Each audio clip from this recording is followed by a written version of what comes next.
Introduction écrite, le plan concessif. Tout d'abord, pour comprendre le plan concessif, nous allons commencer par définir la concession.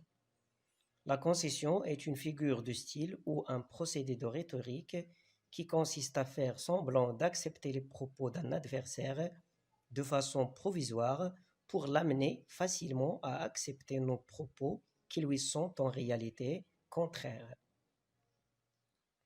Autrement dit, il s'agit de montrer à quelqu'un qu'on est d'accord avec lui, qu'on reconnaît la validité de sa thèse, mais après, et de façon habile et intelligente, on lui impose notre propre opinion, et ce, en lui présentant les avantages de notre thèse, ou bien en lui démontrant les lacunes de sa thèse. Cette méthode nous permet de convaincre facilement un interlocuteur, éviter les protestations de l'interlocuteur, contenter l'interlocuteur, apaiser sa colère en se montrant d'accord avec lui, valoriser votre propre thèse de façon intelligente et sans difficulté. Quelques procédés pour exprimer une concession.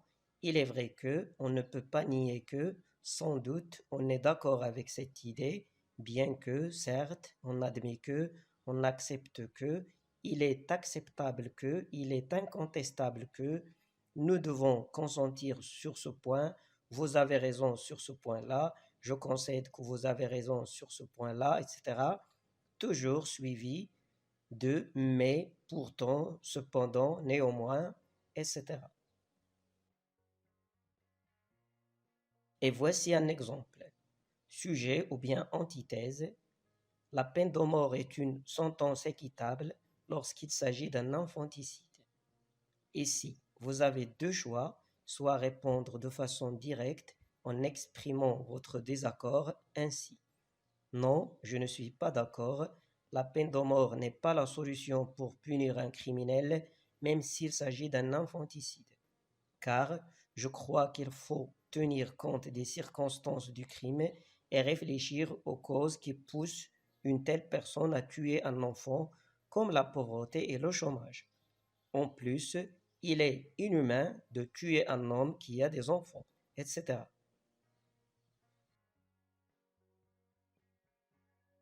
Soit en adoptant la concession, en acceptant la thèse adverse au début et après réaffirmer votre propre thèse ainsi.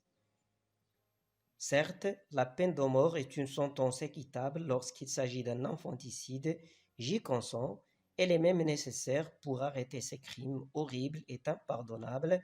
En fait, celui qui a tué doit être tué pour être un exemple aux récidivistes. Mais la peine de mort n'est pas la solution pour punir un criminel, même s'il s'agit d'un infanticide, car je crois qu'il faut tenir compte des circonstances du crime et réfléchir aux causes qui poussent une telle personne à tuer un enfant, comme la pauvreté et le chômage. En plus, il est inhumain de tuer un homme qui a des enfants, et ainsi de suite. Pour le plan concessif, il s'agit de la même chose. C'est presque la même procédure.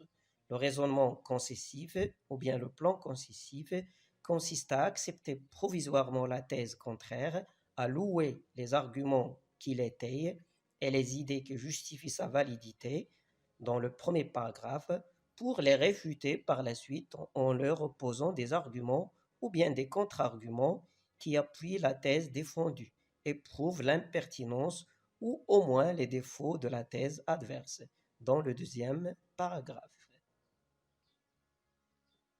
Et voici un sujet auquel on va appliquer le plan concessif.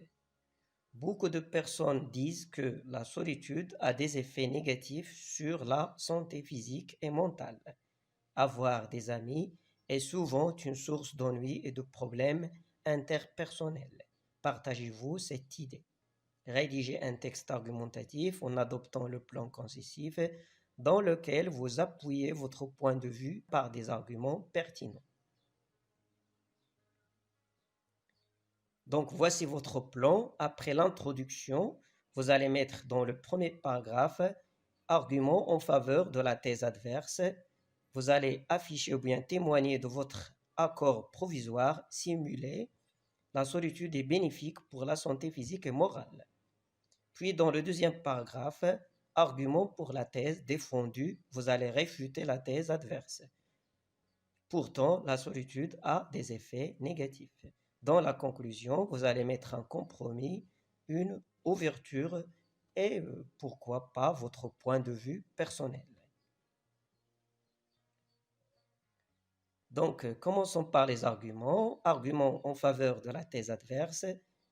Par exemple, la solitude permet de méditer, de réfléchir. Être seul permet d'éviter les ennuis et les critiques des autres. Quand on est seul, on est libre, on peut faire ce qu'on veut. La solitude est une source de bonheur. Vivre seul nous protège des mauvais comportements comme la drogue, la délinquance, etc. Donc on est d'accord sur ce point-là. Dans le paragraphe suivant, argument pour réfuter la thèse adverse. La solitude est un signe d'une maladie psychique ou bien de dépression. L'homme est un être social, il a toujours besoin de l'autre.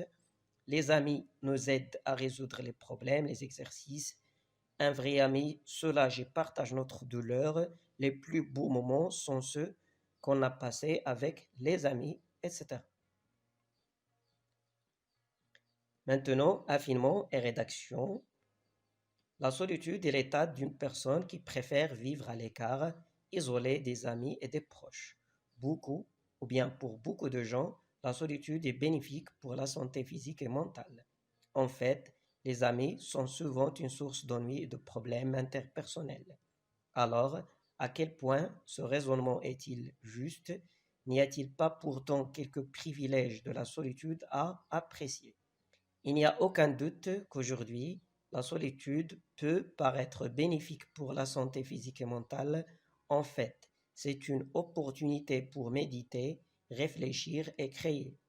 En outre, être seul protège de certains vices causés par la mauvaise compagnie, comme la drogue, le vol et la criminalité, qui conduisent à l'échec scolaire ou même à la prison.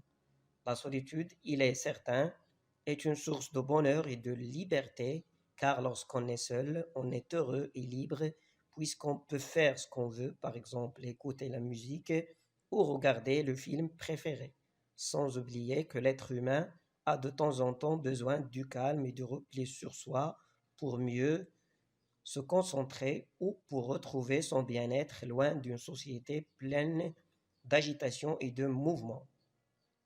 Et puis, actuellement, avec le progrès des technologies et de la communication, il est rare de se sentir seul.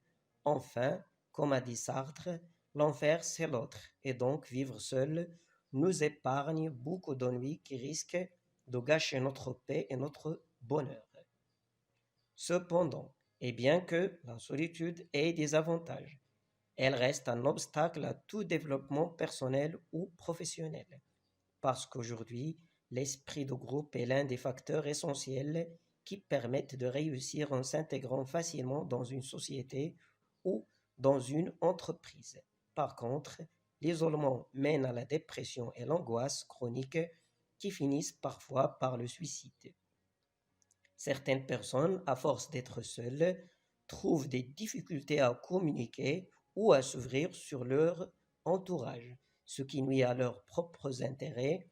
Ajoutant à cela qu'il y a des amis qui gardent entre eux de bonnes relations fondées sur l'entraide, le respect réciproque et le divertissement. Jeux, révision des cours, conseils, voyages, travail, etc. En fait, les plus beaux souvenirs sont ceux qu'on a passés avec les amis. Enfin, le partage des émotions avec les autres procure contentement et bien-être. En guise de conclusion, qu'elle soit un choix ou bien une contrainte, la solitude pourrait être le symptôme d'un dysfonctionnement mental ou émotionnel. Je crois que l'homme est un être de nature sociale, voué à vivre en communauté, mais aujourd'hui, la communication virtuelle qui s'impose nous oblige à s'interroger sur l'avenir de cette nature.